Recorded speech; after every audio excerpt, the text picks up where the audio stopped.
Et bonjour à vous amis brawlers et bienvenue pour cette nouvelle review de personnages. Aujourd'hui, nous allons parler de Marius. Marius est un combattant, notamment au corps à corps, qui va disposer de 7 points de vie natifs et lorsqu'il est expérimenté, ses attaques vont gagner drain de vie lorsque Marius est mal en point. Il dispose d'une carte de réaction jaune qui n'offre pas de défense, mais nous allons la voir un petit peu plus tard. Nous allons passer aux points positifs. Alors, les plus taquins d'entre vous diront que Marius n'a pas de points positifs, mais bon, on va revenir dessus. Alors, c'est un personnage qui a un potentiel de dégâts élevé. En effet, ses attaques font toutes au minimum 2 dégâts natifs et peuvent monter à 4 dégâts, être en doublé ou apporter un certain drain de vie. Ensuite, c'est un personnage qui dispose d'une grande mobilité. En effet, il a une carte qui lui permet de se déplacer d'un plus une course à 2, un TP n'importe où sur la map du moment qu'il est adjacent à un adversaire, une course à 2, un déplacement de 1 qui lui offre une course à 2 s'il a mal en point, et également un déplacement de 2 avec une course à 2. Donc ça fait une moyenne de déplacement de 3 à peu près pour chacune de ces cartes. À peu près. Ensuite, c'est un des rares champions qui profite de l'état mal en point. En effet, lorsqu'il est mal en point, ça va booster quasiment toutes ses attaques sauf une. Lorsque les adversaires vont être mal en point, sa carte capacité qui permet d'offrir un TP va permettre d'étourdir les adversaires. Et c'est également un personnage qui va profiter d'un drain de vie et donc d'un bon sustain lorsqu'il est mal en point.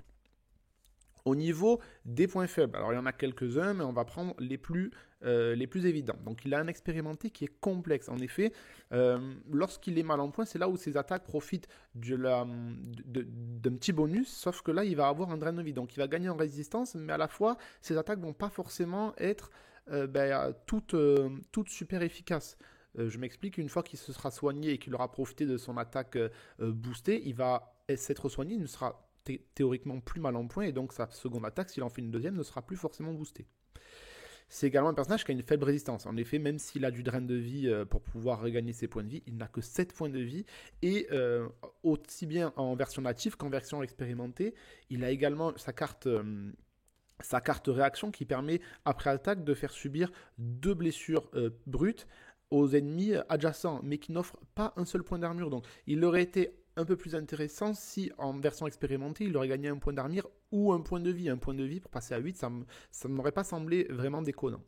Et en effet, c'est un personnage qui a des combos qui sont très limités. En effet, il existe quelques combos, on va les voir, mais c'est surtout un personnage qui va être en fait solitaire, qui va un peu se suffire à lui-même, mais on voit qu'en fait, il se suffit pas non plus à lui-même. Donc, il a quand même de gros points faibles. Au niveau des notes, donc comme on l'a dit, au niveau de l'attaque, c'est quand même un 4 parce que toutes ces attaques font 2 dégâts natifs qui peut monter à 4 pour une attaque, son attaque rouge rancune tenace. Il peut également avoir une attaque doublée, donc quand même il peut faire de gros dégâts lorsqu'il se situe au cœur de la mêlée. Donc au niveau de la résistance, hein, on va être sur 2. Alors on n'est pas non plus sur 1 parce qu'il a c'est quand même 7 points de vie et il permet avec son drain de vie quand même de résister, mais voilà, c'est pas sensationnel, hein. Vous allez pas c'est pas un Goldar ou un Hackett, hein. Au niveau de la mobilité, bon, on est quand même à 5, hein, parce que comme je l'ai dit, beaucoup de mobilité, une mobilité moyenne de 3 sur l'ensemble de ces cartes. Au niveau du soutien, aucune carte de soutien, donc là-dessus 1, on passe. Au niveau de l'objectif, bon, on va être à 2, parce que c'est un personnage qui joue l'objectif grâce à sa mobilité, mais qui ne permet pas de résister. En plus, il a un transfert à 1, si c'est mal en point, mais on va voir que c'est facilement contrable. Au niveau des synergies, on va avoir Nikit. Alors Nikit principalement parce qu'avec son courroux ardent, il permet de booster ce cher Marius, donc en lui faisant subir un dégât et en boostant ses attaques de 2. Alors là où ça peut être intéressant, c'est qu'il peut en plus le mettre mal en point. Et également avec la carapace du mari, puisque Marius est un personnage qui va surtout aller au corps à corps, donc qui va surtout qui va se retrouver un petit peu dépourvu de défense, et donc avec Nikit, on va permettre de le défendre avec un +3. Ensuite, on va également avoir Tsuchiao. Donc Tsuchiao, il va pouvoir mettre mal en point les adversaires. Il va également pouvoir mettre mal en point Marius, donc lui faire profiter d'une attaque boostée. Alors après, même si c'est dangereux, mais si vous disposez du drain de vie, ça peut être intéressant. Et il va également permettre de se booster lui-même et de booster Marius. Et on va également avoir, donc ici, on va avoir Jacques. Jacques qui va permettre en fait de booster son attaque par rapport au nombre de champions ciblés. Donc si jamais il y a Marius dedans, ça fait des dégâts en plus sur les ennemis. Et Marius, du coup, peut rentrer en mal en point. Mais on va quand même lui préférer ici Kilgore, parce que Kilgore va permettre d'avoir un petit peu plus de résistance et en plus va permettre de se soigner un peu. Mais par rapport à ces deux-là, je vous ai déjà présenté deux personnages qui mettaient des dégâts. Moi, je vais préférer Khaleesi. Khaleesi, elle va permettre de défendre Marius avec le point d'armure de sa réaction et ensuite d'annuler les effets après attaque. Elle va également permettre de soigner Marius de 2 et de booster ses déplacements et ses attaques. Donc Marius va pouvoir profiter encore plus de sa mobilité.